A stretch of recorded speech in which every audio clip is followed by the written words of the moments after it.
Dean's Interview, Part 1. At this point, it's only natural to have a question pop up. It was a concern I hadn't been able to focus on while trying to feed myself, but now that the semester had started, the question came poking its head back out. So, where exactly is our protagonist Haley right now? What is she doing? With the start of a new semester, it's typical for the atmosphere to become buoyant and excited. Most of the students had already returned to the dorms as the break neared its end. They would have already caught up with friends they hadn't seen in a while.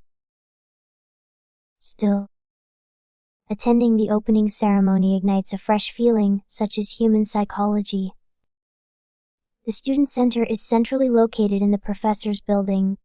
Though commonly referred to simply the Student Center, it actually consists of 3 separate buildings. Among them, Kate Hall, located in the west, was often used for large school-wide events. There were dozens of large tables spread out in the massive auditorium, each comfortably seating about a dozen people. They were filled with banquets, and to me, who had survived on fish and weeds for days, it seemed like paradise. Even more so, I had woken up at 6 in the morning and jogged all the way from the northern forests of Achen Island to the Professor's Building, with such a feast before my eyes. Resisting was a trial of endurance beyond human capacity. I could live without worry for a while if I could just pack up the leftovers. Do I not have a bag or container to take some? I pondered, but left it at that. What about the noble school culture? This darn Sylvania Academy emphasizes maintaining dignity excessively. Were I to be seen scraping leftovers into a dish to take with me, being looked down upon would be the least of my concerns. It could directly result in a deduction of my conduct score. Mo, we are pleased to see students returning for a new semester in a more advanced form, and regarding the recent activities within our Sylvania School society. A universal rule seems to be that the dean's words of encouragement are bound to be dull, regardless of time or world. Still, it is remarkable to note that the students all sit upright and listen attentively to the dean. Thanks to that incessant emphasis on propriety, the sight of thousands of students intently listening in silence was impressive. It was a moment when I felt the prestige of Sylvania Academy. Look over there. That person. Isn't that Ed Roth Taylor? What?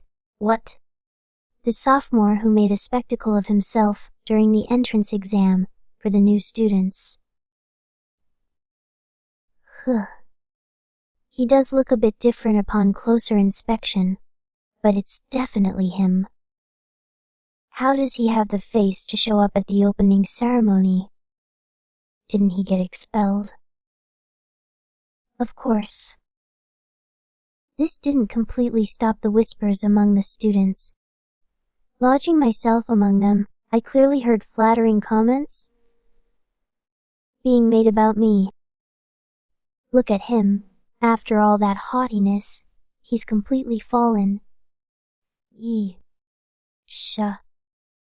might hear you, so what if he does? The guy's no longer a noble. What kind of talk is that? I ate as slowly and dignifiedly as I could, stuffing my mouth with turkey roast and potato salad. I was completely drained from the morning jog, but I couldn't miss this opportunity to recharge my energy. Hello. As I was concentrating on my energy intake, a cheerful greeting flew in my face. See you again. The chances of someone so spiritedly greeting Ed Roth Taylor, who'd been disgracefully kicked out of his family, were slim. Looking up, it was indeed Yanika Fallover, smiling and saying hello. I greeted everyone from Ophelius Hall, but I couldn't say hi to you, Ed. You weren't in your room. I managed to stifle the narrowing of my eyebrows. Still, alarms were blaring in my head. Warning. Keep your distance. There's nothing good about talking to me. Huh? Why? I spoke with my eyes instead of my mouth, urging a look around. Already, the whispers were all around us. Yanika Fallover is almost like a mascot among second-year students. As the top of her year and someone everyone knew, her bubbly and plush personality made her friends cherish her. Additionally, if this is the time of the entrance ceremony, she'd have achieved the contract with the Highfire Spirit, Tarkin, making her the hope of the Sylvania Magic Department's second year. With such a beloved, innocently bright top student pushing herself towards the worst scoundrel, concerned glances were unavoidable. Eventually, riskiers emerged among those concerned. A girl with short hair and freckles and another with long hair popped out from among the crowd. Wow! Yanika, it's been a while. Yanika, how have you been at home? Yet they wore the most awkward smiles in the world as they took Yanika's arms. Huh. Claire, Anus, it's nice. But why greet me like it's our first time meeting? I'm sure we were at Ophelius Hall just yesterday. Did you hear? Desserts made by the chef from Ophelius Hall's cafeteria are at that table over there. Imagine how I craved his food over the break. That's right, let's go have some together. Yanika, we can catch up. With that, the two girls whisked Yanika away from the villain's clutch, disappearing into the crowd. Yanika looked perplexed as she was pulled along. Nice. Well done. Fellow classmates, whose names I don't know. Just a moment. Yet, miraculously free from the grasp of those two, Yanika burst through the crowd and stood before me again. Still, I want to brag about this. What?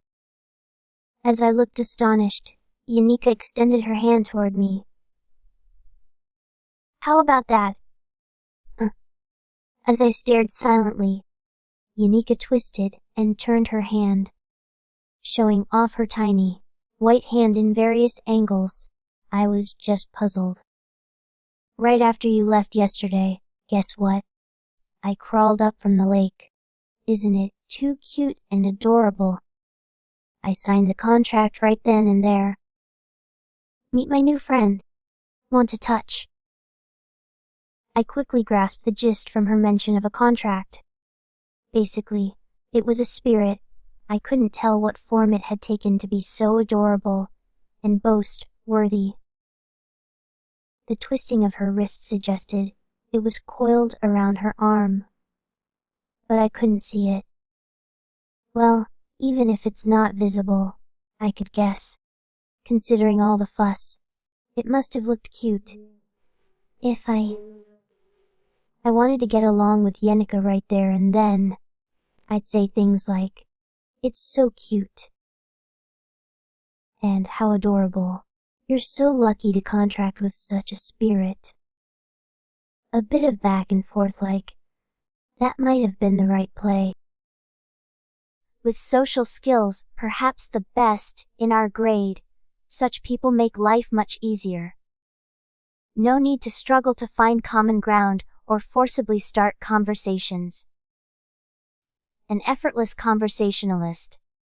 There's a reason everyone in the year loves her. It's even more reason to be careful. If I want to keep my distance. Precisely. Because she's someone you could easily get along with. I had to be even more careful not to. The solution wasn't hard, actually. I have no idea what you're talking about. A swift cutoff of the conversation's lifeline was all it needed. I can't see spirits. I don't have the sensitivity to perceive spirits. I don't have the sensitivity to perceive them, so I can't see them. By cutting her off sharply, eliminating a common interest, her side would be left without further words. It'd become awkward to pursue any other topic. Besides, Yenika isn't foolish. She'd vaguely understand I was trying to distance myself. Having been distanced self, having been surrounded by kind people, she likely isn't immune to inexplicable animosity. Really. Yenika responded slowly and leaned in close, tilting her head curiously. You can't see spirits. It's not that unusual. Not every student in the magic department can see spirits. Nevertheless, Yenika nodded her head oddly a few times. Yenika.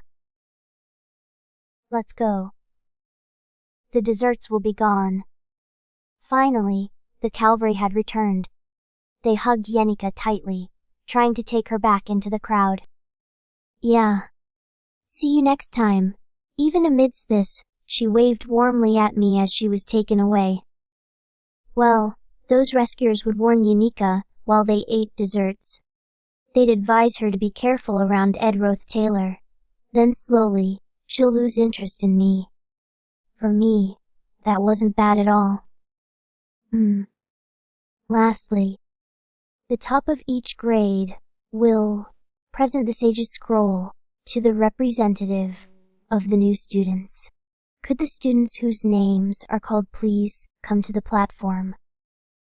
Inmu Sophomore Yenika, Philiver Junior Top Tyke Elfelen, Senior Top Amy Innes, and the new student representative, the respected Princess Phinia Elias Chloral. Ahin, royalty still gets its due treatment. They consistently attach respected when announcing it in public spaces. It's not surprising that Princess Phonia was chosen as the new student representative. Now one could come close in terms of grades and talent as the slothful Lucy, who wouldn't show her face at such an event. And there really isn't anyone who could represent the class better than Princess Phinia. Sylvania's new freshman class is filled with jewels. The gap between them and my second-year students is indescribable. It can't be helped. After all, the hero of this world is a freshman, playing the game of Sylvania's failed swordsman. You can't help but think. But doesn't the school have any outstanding students older than freshmen? Yeah. See you next time. Even amidst this, she waved warmly at me as she was taken away. Well, those rescuers would warn Yenika while they ate desserts. They'd advise her to be careful around Edroth Taylor. Then slowly, she'll lose interest in me. For me, that wasn't bad at all. Leslie. The top of each grade will present the Sage's Scroll to the representative of the new students. Could the students' names are called please come to the platform? Tin. Sophomore Top Yenika Failover, Junior Top Tykel Felon, Senior Top Amy Innes. And the new student representative? The respected Princess Phinia Elias Chloral. Tan royalty still gets its due treatment. They consistently attach respected when announcing it in public spaces. It's not surprising that Princess Phinia was chosen as the new student representative. No one could come close in terms of grade, and talent as the slothful Lucy, who wouldn't show her face at such an event. And there really isn't anyone Who could represent the class better than Princess Phinia? Sylvania's new freshman class is filled with jewels. The gap between them and my second-year students is indescribable. It can't be helped. After all, the hero of this world is a freshman, playing the game of Sylvania's failed swordsman. You can't help but think. But doesn't the school have any outstanding students older than freshmen? Phinia, the princess of compassion, who takes control over the student council in second year and strives to root out corruption as the actual president of the student body. In contrast, Golden Daughter Lortel, who spreads darkness within Sylvania, controls the flow of money and logistics, negotiates student interests to pull in big earnings. The supreme talent, Slothful Lucy, a magus born under the blessed star Glucked. And then there are others who are almost too many to describe, major figures who all happen to be freshmen. Formal lessons haven't even begun yet, but thanks to these unpolished freshmen gems, the faculty is already excited. The Sage's Scroll is a remnant of the records left by the great sage Sylvania Robespierre, the founder of the Sylvania Academy. To honor Sylvania's emphasis on the virtue of learning, this ritual of presenting the scroll to new juniors carries on, and, though given various meanings, they are all ceremonial in the end. While looking at the opening ceremony coming to an end, I continued scanning my surroundings. Students from all years, with different classes and majors, seldom gather like this in Cade Hall, while the auditorium fills with Frem stars, carrying all kinds of talents and backgrounds. I know the truth. All those guys are just characters in this world. What's really important is finding the world's protagonist, Taily. He'll surely take care of the many trials to come at Sylvania Academy without me lifting a finger. I'm ever so thankful for someone like him to walk the hard path for me. Perhaps it's time to walk around and see where Taily might be. After all, Edroth Taylor has completely lost his standing and is virtually out of the picture. Whether I'm present at such a grand opening ceremony or not doesn't matter much to anyone. In fact, my presence is more likely to stir things up. I was pretty much filled up and was considering getting up when suddenly, "Attention, please. Edroth Taylor is requested to visit Dean McDowell's office." "Thank you." My name unexpectedly echoed from the auditorium stage. McDowell? That name I knew. The highest dean of Sylvania's magic department, a substantial figure holding the power of staff appointments within the academy. He was looking for me. Could it be? Am I going to be expelled? Has it come to the point where the most powerful figure in the academy personally notifies you of expulsion? To extend such courteous farewell? Am I done for? I rubbed my face. Calm down, I told myself. What is it, though?